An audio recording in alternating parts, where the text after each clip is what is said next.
And thank you so much, Henry. Really appreciate the invitation. And good morning, everybody. My name is Shilpa Chitnis. I'm going to present a few movement disorder vignettes, and we'll try to make it a little bit interactive. So feel free to unmute yourself and add your comments. And then I'm just going to have a couple of slides talking about COVID-related movement disorders. So with that, okay. A lot of things in the middle. Okay. So when we think about phenomenology of movement disorders, we think about hypokinetic movements. These are, disorders of reduced movements. We think about hyperkinetic movements, which are disorders of increased movement. And then we think about incoordinated movements. So the prototypical hypokinetic movements are indeed Parkinsonism. And so we'll just briefly take a look as to what Parkinsonism is. So slowness of movement or bradykinesia, rigidity or stiffness, tremors, which are really tremor at rest, and then other things such as to posture, freezing of gait, shuffling, postural instability, and falls as the disease advances. As far as the hyperkinetic movements go, we think about various kinds of tremors. So tremors can be, at rest, can be with action, with posture holding. So you can have physiological tremor, exaggerated physiological tremor, medication-induced tremor, Parkinsonian rest tremor, essential tremor, dystonic tremor, and so on and so forth. Then we have dystonia, which is a disorder that is characterized by abnormal posturing, and the movements can be quite jerky. We think about chorea, which are very abrupt movements. These can be turning and twisting and flowing. And balism are more proximal and flinging movements. Myoclonus is basically very short and very quick movements. Tics are also very quick movements, but these are usually followed by a premonition, and there is an element of suppressibility. Dyskinesias are really choreiform movements which are induced by levodopa in patients with Parkinsonism. And we really don't call it psychogenic anymore. I need to change that. And these are called functional movement disorders, which can be, hyperkinetic, but they can also be hypokinetic, such as Parkinsonism. And the incoordinated movements are really ataxia or, dysmetria, dyssynergia. So the format in which I've created this is basically, I'll show you a video with a short vignette, and then there's basically two questions that we are going to answer. So number one is identifying the phenomenology. So it's really pattern recognition and what is the abnormal movement, and then the, then the diagnosis as to what is the characteristic movement disorder. So I also wanted to put this across for those of you to,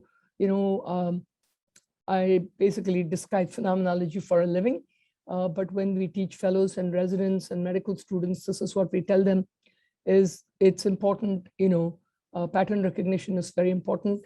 Look at the specific distribution, where it is, whether it is in the face, whether it's in the arms and the legs and the trunk, whether there are specific actions. And then what is the relationship to voluntary movement? Does the tremor go away with voluntary movement? Does the tremor come out with voluntary movement? Think about the speed. You can have something that's very slow, a palatal tremor, which is 2 hertz or 2 per second, or you can have something that is very fast, such as the orthostatic tremor, which can be, 16 hertz or 16 per second. Then you look at the rhythm, whether it is very rhythmic, and oscillatory like a pendulum, or whether it is jerky and arrhythmic.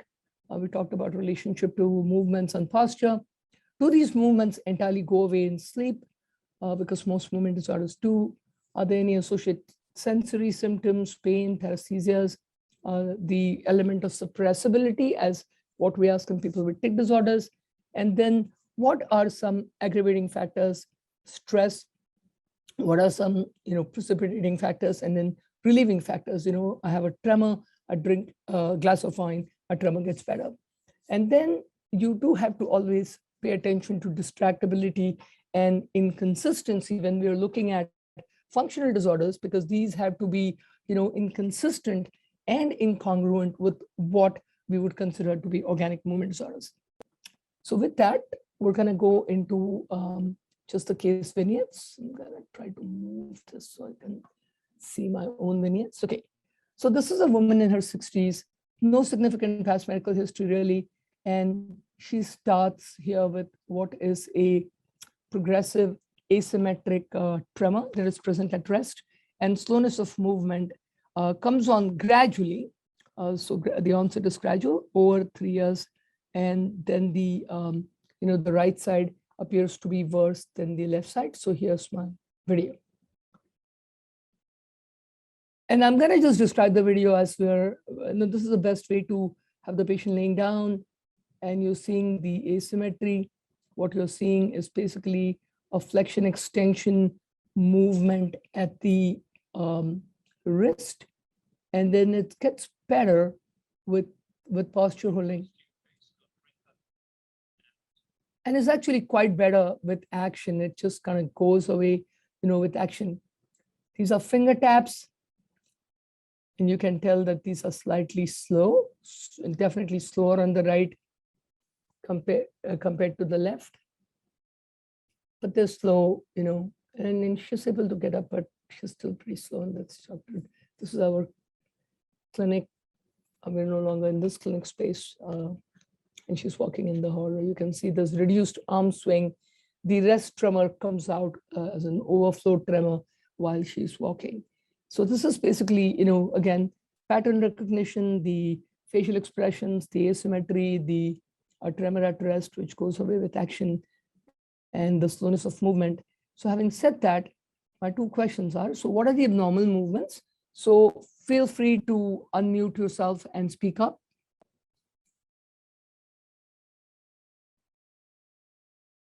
What were the abnormal movements that we noticed?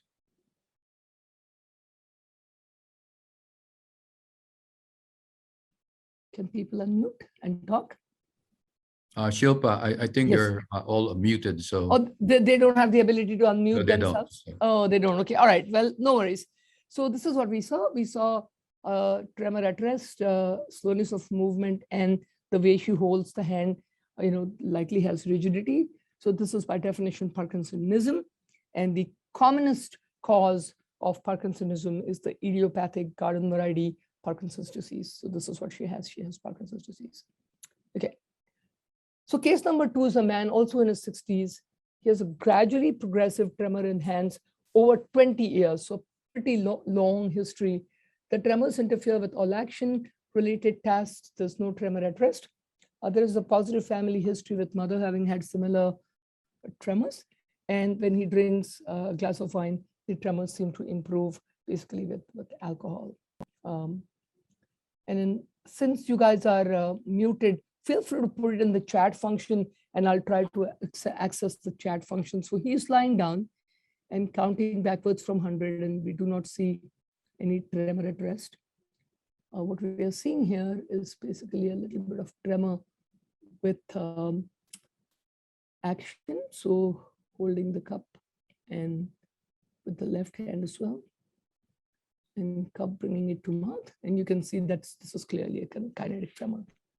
And when he's doing finger taps, there's really no slowness of movement.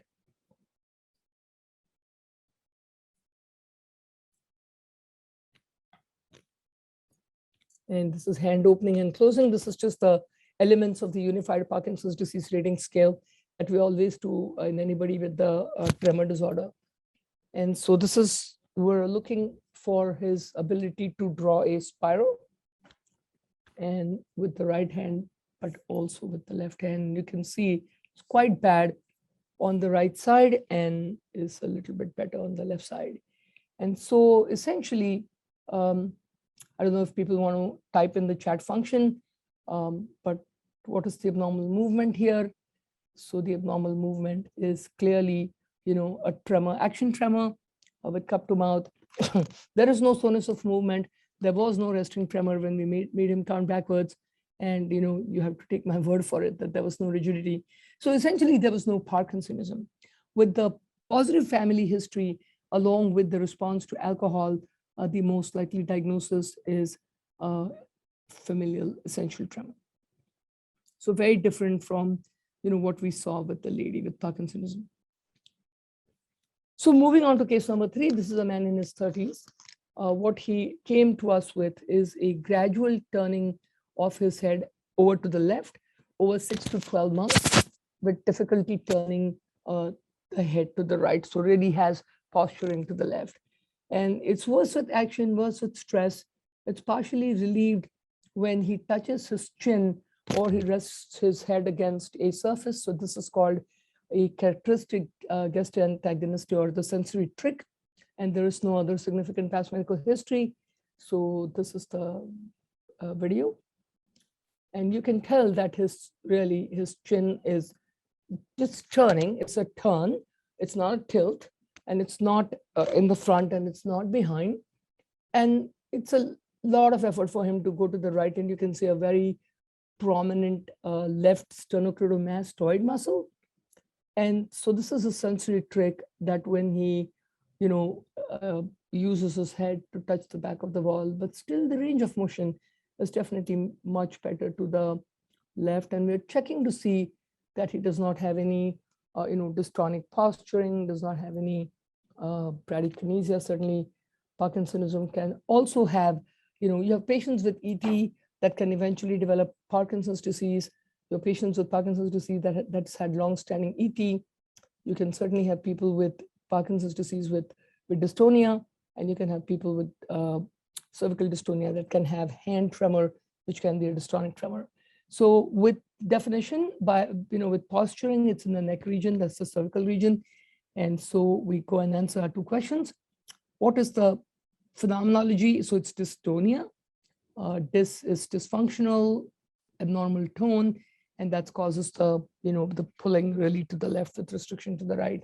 And so this disorder is really cervical dystonia or, spasmodic torticollis. Torticollis is a turn, laterocollis is a tilt, anterocollis is this way, and then, retrocollis is when your neck is all the way to the back. And so this is something that we treat basically with, certainly we can treat with oral medications such as, antispasmodic agents, such as baclofen, also benzodiazepines. Sometimes we will give people a trial of levodopa. Some of these dystonias can be levodopa responsive, but very focal treatment, chemodenervation with botulinum toxin injections works very well.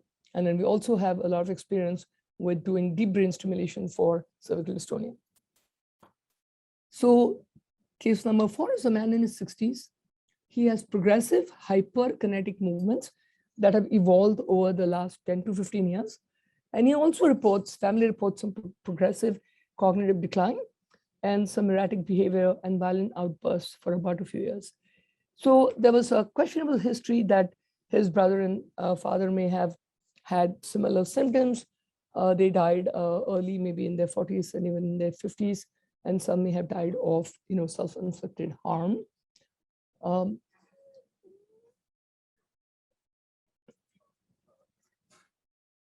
So lots of movements here. If you look at his left arm, it still does have some flinging, but he's doing some turning and twisting, but the legs are more ballistic. You're seeing some movements around his mouth. He has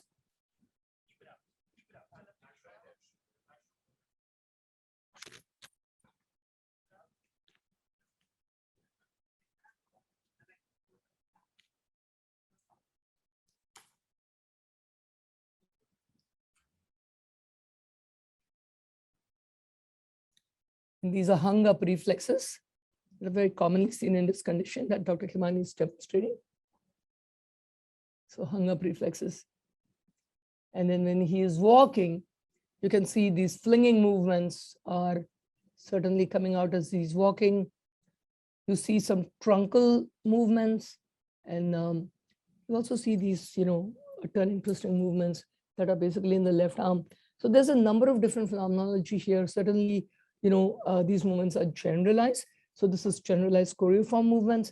I do see that he has a propensity for ballistic movements with flinging in the legs as well as flinging a little bit in the arms. You see very nice choreiform movements that are basically around his mouth.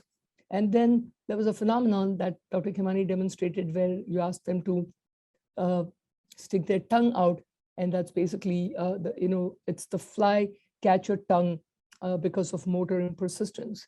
So this is a generalized chorea with positive family history. So what is the abnormal movement? Chorea, symbalism. And what is the disorder with the positive family history with the cognitive issues as well as the mood issues, that this is a neuropsychiatric behavioral disorder, which is also has normal movement disorder. So this is a generalized chorea, which is related to Huntington's disease. And so the choreiform movements do need to be treated, especially they can cause falls, and they can certainly cause weight loss in these people. And so there's a number of different drugs that can be used. In the past, people used to use long time ago, used to use anti-dopaminergic agents such as Haldol. I'll occasionally use Risperidone in some patients. There's always a risk, he was checking for bradykinesia. There's always a risk of developing Parkinsonism as a part of the disorder, but Parkinsonism can also be because of treatment with anti-dopaminergic agents, or what we use now is the dopamine depleting agents. So we have tetrabenazine and the deuterated form, which is deutetrabenazine, that's Austedo, and then you have the valbenazine, which is Ingrezza. So we can use them for treatment of tardive dyskinesias. We can use them for treatment of these choreiform disorders. But and Dr. Jankovic has a very nice paper where he has used tetrabenazine in pretty much all hyperkinetic movement disorders, including some bad cervical dystonia, some bad tic disorders. So case number 5, this is a woman in her 70s that was basically admitted because she was having elevated blood glucose that was markedly elevated in the 500s. And here's a movement that you'll see that I'm gonna basically just show you. Just wait for a second. The video sometimes. Okay, there you go.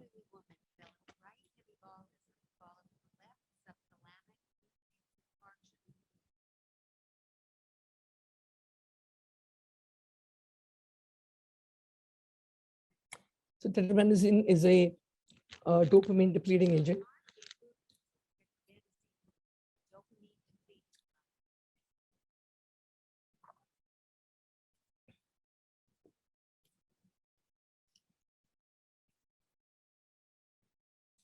Now, this disorder can also self-correct itself. Sometimes when you manage the hyperglycemic hyperosmolar state, then these people can get better.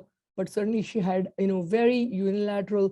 When you think about something that's an acute onset, unilateral, you always think about lesional etiologies. And so the pattern recognition of the phenomenology is clearly a movement that is more proximal, flinging, that involves basically just one side of the body. That's why it is hemi, and it's hemibalism or hemichorea. And the diagnosis in this case is somebody with very high blood glucose. That's a hyperglycemic hyperosmolar state. It's a condition basically called HONC. And the lesion is really in the left subthalamic nucleus. However, it can be anywhere in the left basal ganglia, can certainly involve the the cortic nucleus, and responded quite well to the dopamine depleting drug. These drugs inhibit basically the VMAT2, which is the vesicular monoamine transmitter, which is inside the dopamine terminals and results in depletion of dopamine. The very, very old medication that was used in the past was reserpine, and this basically causes a lot of depression. And then certainly these medicines can also, they carry a small risk of medication-induced Parkinsonism, even with the VMAT2 inhibitors. Not as bad as the dopamine D2 receptor antagonists, but you have to keep that in mind.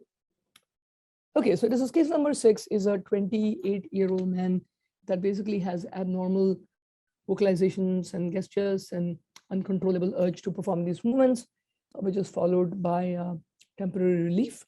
And then it started, pretty young in adolescence. There's a family history of this disorder. And then he also notes a comorbidity, which is an obsessive compulsive disorder as well. So here's the video.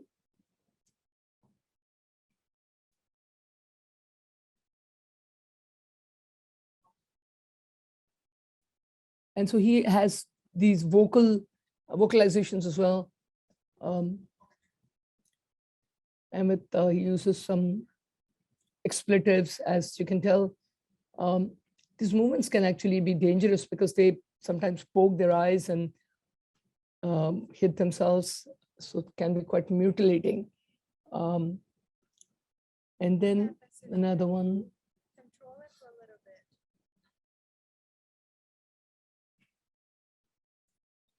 Let's see this movement.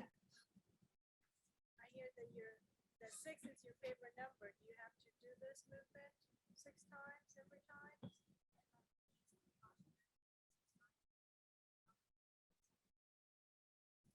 Or you still count? And so this was quite dangerous. These movements are very stereotypic, pretty much the same thing again and again. If you ask the patient, they may tell you about a premonition that these movements are coming on, and sometimes they're able to suppress these movements, but then it's followed basically by a flurry of large number of movements. So that's important basically to keep track of. The movements that the girl had, can sometimes cause cervical myelopathy. So it's really important to diagnose and treat these disorders. So the phenomenology, with very good pattern recognition is basically tics, very stereotypic, very quick. And so the disorder is basically, it certainly can be a motor tic disorder, but if you have comorbid associations, positive family history, onset before the age of 18 years of age, and either obsessive compulsive disorder or depression or ADHD or anxiety, and so this is Tourette syndrome. And this, not everybody that has Tourette's needs to be treated. If the tics basically are socially embarrassing, are causing embarrassment to the patient, at the same time can be dangerous with the self-inflicted harm and the risk for myelopathy, then you certainly need to treat them. The pediatricians used to use actually ORAP, or Primoside was the drug of choice that sometimes I think they even use it now, but you can certainly use stimulants. But the medications that we use are Clonidine and Guaifenesin are good medicines. I've certainly used tetrabenazine, certainly benzodiazepines can help. And now there is a large international Tourette's consortium, DBS Tourette's consortium. So we are going to be part of that. We have a new functional neurosurgeon now. And so there is a role for deep brain stimulation. Dr. Agostini, I know, mentioned that for epilepsy, but there is a role for deep brain stimulation for treatment of Tourette's. And they basically have used many targets. One is the globus pallidus internal segment, but has also used the thalamic nucleus, which is called the centromedian parafascicular nucleus, or CMPF.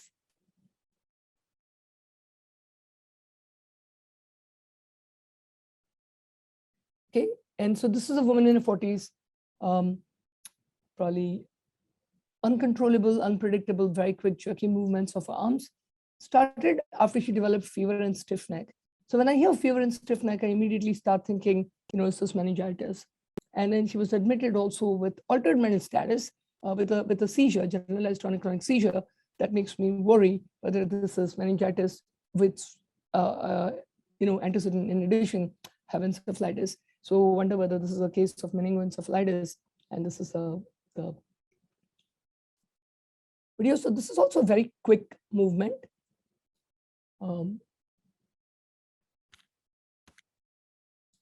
That you're seeing it specifically in the arms, more so perhaps in the left arm. And so quick movements, we think about tics, we think about myoclonus. And in her case, certainly if you ask her, she probably won't give you any premonition, and then maybe not even suppressibility. And myoclonus can certainly be positive myoclonus, but it can also be negative myoclonus. The internists in the group, if there are, would remember hepatic encephalopathy with hysterexis, which is negative myoclonus.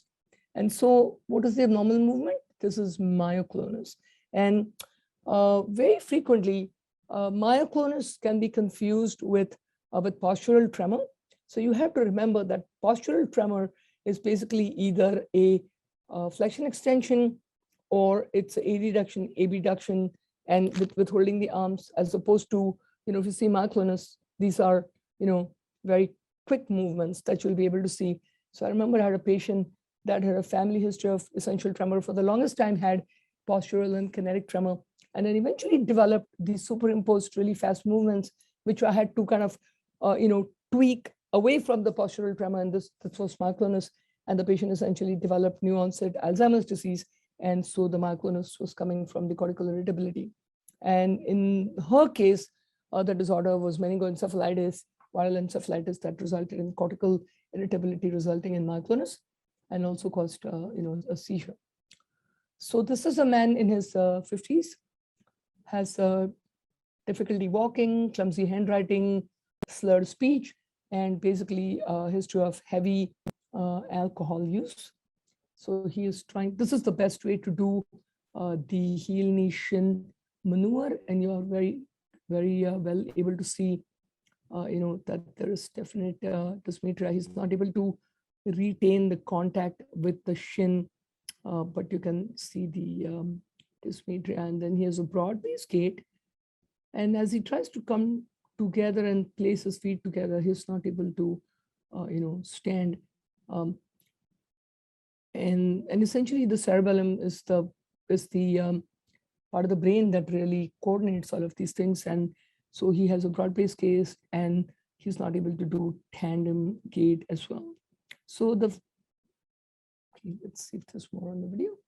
And you can very clearly see his broad-based case. He's walking in very difficulty trying to do the tandem gait. Okay, and so the abnormal movement is ataxia, and the disorder is basically a alcohol-related cerebellar degeneration. As you know, that alcohol is a cerebellar toxin, and if you look at the brain MRI, you really see the anterior superior part of the cerebellar vermis that basically starts to develop degeneration, and as opposed to somebody that has a inherited familial spinocerebellar ataxia, where it is the entire cerebellum, both hemispheres that can be involved. If you look at the actual view, that you're able to see very good anterior superior cerebellar degeneration, along with the history of alcohol intake. Certainly you have to do a detailed history, make sure there's no familial disorder involved here. So I was kind of very quickly in the last 5 minutes, or a couple of minutes, present this, not the entire paper, but just for you to be aware that, we've now in the midst of the pandemic, hopefully coming towards the end of it. And this is a group from Brazil. Dr. Cardoso is actually the president now of the International Movement Disorder Society.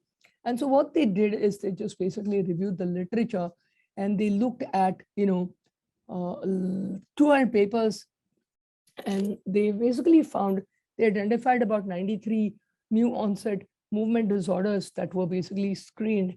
And what they looked at, and I'm going to show you, I'll go back and come back again here.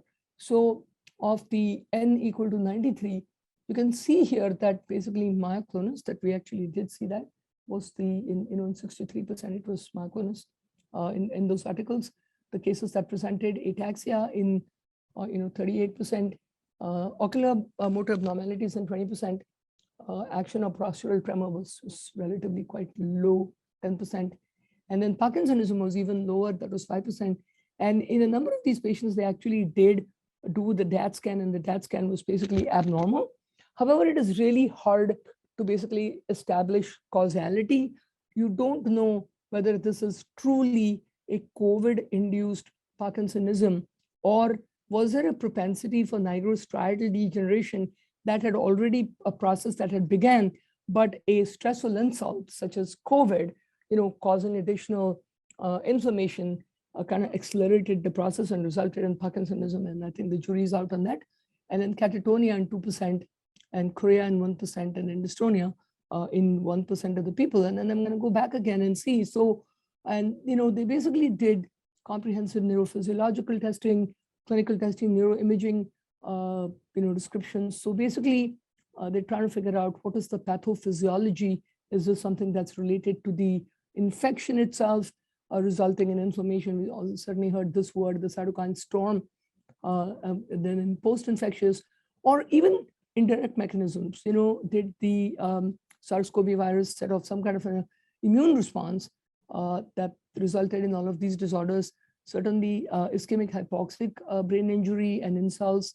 Then, and not to forget the medications that were basically used for the treatment of these disorders. Did the medications have anything to do with it? And then systemic things such as sepsis and basically kidney failure. And then anatomically looking at the part of the brain that they basically looked at cortical as well as subcortical involvement with myoclonus, which seemed to be the most common hyperkinetic movement disorder in association with the encephalopathy and then the ataxia that basically developed. So interestingly enough, myoclonus won the prize. And so just to summarize that movement disorders are uncommon neurological manifestations in SARS-2 COVID infection.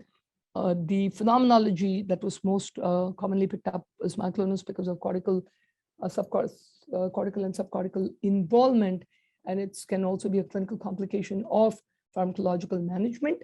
The pathophysiology is not still well understood, but certainly quite a few hypotheses have been thrown out there, such as infection, inflammation, autoimmune mechanisms, reduced blood flow due to hypoxia.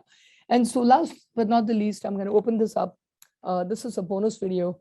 This is a very young gentleman in his 20s that had an acute onset of these movements. As you can tell, he's quite distressed with these movements, and then they just kind of come on. He's sitting there in the clinic room, and then we're trying to distract him, with tapping. And his actions are still interrupted by these very fast movements that seems to basically involve his shoulder, the trunk, certainly his left side of the body as well. And as I said earlier, that we always try to figure out pattern description, and so this is very generalized. It certainly does not feel, I've been doing movement disorders for quite some time, so I have like a 10-second quick scan, thinking about is this tremor, is this tics, is this myoclonus, is this dystonia, is this chorea, is this parallelism, is it some kind of a cerebellar disorder, a gait disorder? And clearly the gentleman does not fit into any of the common phenomenologies that I presented to you today. He's able to actually do tandem gait pretty good and had some flailing of his arms, but really didn't fall, and his balance was actually probably better than yours or mine. And so when you think about acute onset, you always think about etiologies. What could have caused this, right? So is this a stroke? But what kind of a stroke would give you such a generalized disorder? Is this something like a seizure, epilepsy? Certainly he's alert and awake and not any of that. And then the last but not the least is trauma. So the three acute things, vascular etiologies, electrical etiologies, and traumatic etiologies. And he had none of these. He had a brain scan, it was completely normal. But if I had seen him in the ER, I probably would not have ordered a brain scan. So the phenomenology is very inconsistent and incongruous with anything that would be considered an organic phenomenology for movement disorders. With the acute onset, with the amount of distress, with the distractibility or the inconsistency, we were led to believe that what this was a functional movement disorder. And so I highly recommend that if anybody has very difficult patients with functional movement disorders, please send me a text message. Let me know about them. We are in the process of building a functional movement disorders program at UT Southwestern. We've assembled a great group of people, which consists of neurologists primarily, but also psychiatrists, psychologists, physical medicine and rehab doctors, physical therapists, OTs, speech therapists, and it's a really nice multidisciplinary team. And if you have any cases, I'm more than happy to invite you. We do a functional neurological disorders interest group meeting that happens on the third Friday of each month. And then, we present difficult cases and we present plans. And sometimes we celebrate victories. We had last month, a really nice case of a young gentleman that we were able to fix with all the, multidisciplinary care that we provided. And with that, I am going to stop here and leave. I think we have about 10 minutes for questions. And I can even stop sharing my screen now. And here you go. Okay, how are we going to do this, Henry? If you want to, thank you very much, Shilpa. That was excellent as usual. anyone who wants to send some chat, you can do so. We have about 5-10 minutes left. If you can type.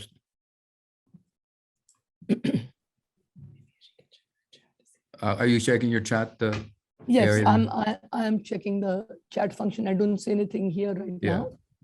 now. Yeah, but how long have you had the functional movement disorders clinic? It's just for movement disorders, right? Yes, so well, it's a functional neurological disorders clinic. You know, I initially started off with wanting it to be movement, but as we develop the program, you know, so we are seeing, I actually have a separate presentation, which I'm happy to give anytime you want me to, is clinical manifestations of functional neurological disorders. And it includes everything, including cognitive disorders, oculomotor disorders, speech disorders, certainly all the movement disorders, functional weakness, functional sensory loss, gait disorders. So we've had the clinic, I want to say it's at least 6 months, but the team building has been, has been going on for about 2 years, because you really need, the right kind of people. Firstly, you have to have an interest in these disorders. As you know, these patients can be quite challenging. But I think that, over 20 years of doing this and seeing people not getting better, that I thought this was something really interesting. So Usha Walia has a question. What was the treatment given to the last gentleman in the bonus video? So we talked to him. Really, the most important thing is a conversation. There is a paper which talks about explanation as a cure for functional disorders. So in some of the mild disorders, I sit down and talk to them, and I explain to them that these are real neurological disorders, that they're not crazy. I say 3 times, you're not crazy. This is not in your head. Sometimes patients have a trigger. Sometimes patients do not have a trigger. The DSM-5 criteria does not require for these people to have any psychological stressors or disorders, emotional abuse, childhood abuse. And so they can, a lot of my patients just, I tripped off the curb and then I started with some kind of a normal movement. And what I explained to them is this is not a damage, it's a malfunction. It's because of reduced functional connectivity. There is very good, functional MRI data. And so to come to your question, we talked to him, we explained to him what it was. We gave them resources. There's FND Hope, there's Australian Neurological Disorder Society, and neurosymptoms.org, but we got him connected to a psychiatrist. And then the team was a therapist that did cognitive behavioral therapy with him. And then there is a special kind of physical therapy that is called motor retraining. So essentially what they do is they really focus on trying to, address these abnormal movements and try to bring them to as close to their baseline. So really it is cognitive behavioral therapy, psychiatry, and motor retraining. And it was a patient of one of my colleagues, so I'm not sure what the outcome was.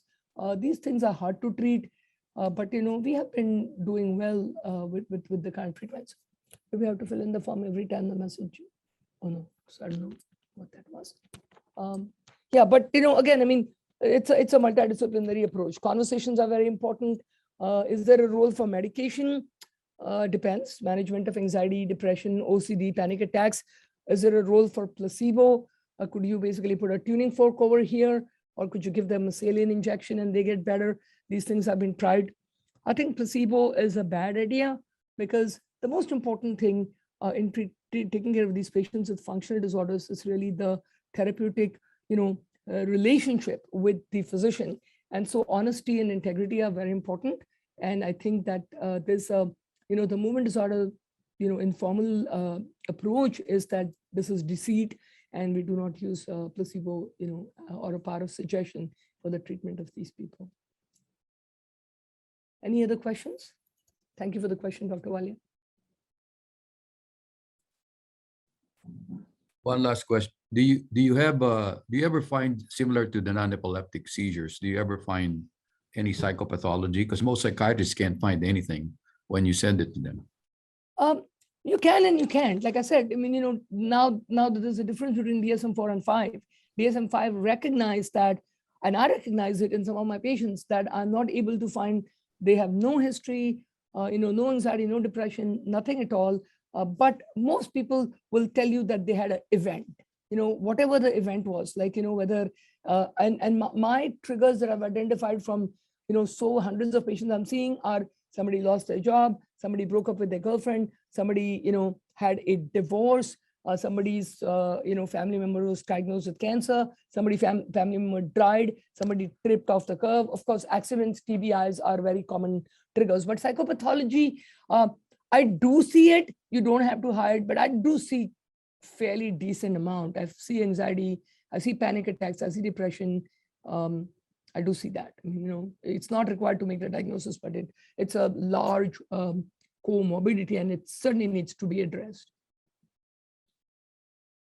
And Henry, if I can add one last thing, you're right. Like sometimes, I send patients to the psychiatrist for a baseline evaluation. I don't know that they have something or not, but the psychiatrist can certainly, so the psychiatrist tells me I haven't found anything, they don't need me, then we basically work just with the cognitive behavioral therapist.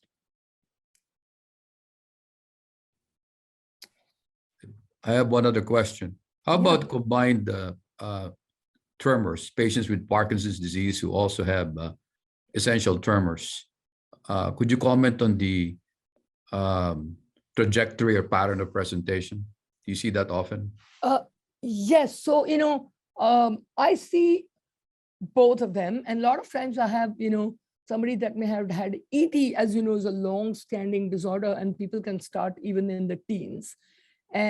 But I've followed people with essential tremor for 15 to 20 years. And at some point I look at them and say, you're not blinking as much, or I'm starting to see an emerging resting tremor, right? So basically, I've been treating people for essential tremor for years and years and years with either Inderal or Mycilene or Topamax. But then I always keep an eye, I always add an element of Parkinson's exam in every patient with ET, because they can certainly, evolve to develop Parkinson's disease. They've done lots and lots of research. They've not found any kind of, genetic associations or any kind of things that I can tell you that if you have ET, that, this and these predisposing factors will lead you to developing Parkinson's, nothing like that. It's usually my ET people who end up, being diagnosed with PD. It's rare to have a PD person that was later diagnosed with ET just based on unless there is a, there is a bimodal distribution to ET, and occasionally I will see essential tremor, new onset essential tremor in older age group as well. But it's usually rare. It's usually people with ET and then they develop PD. And then certainly the treatments are different, as you know. Is that what you wanted to know? Yes, yes. Thank you very much. You really, really appreciate it.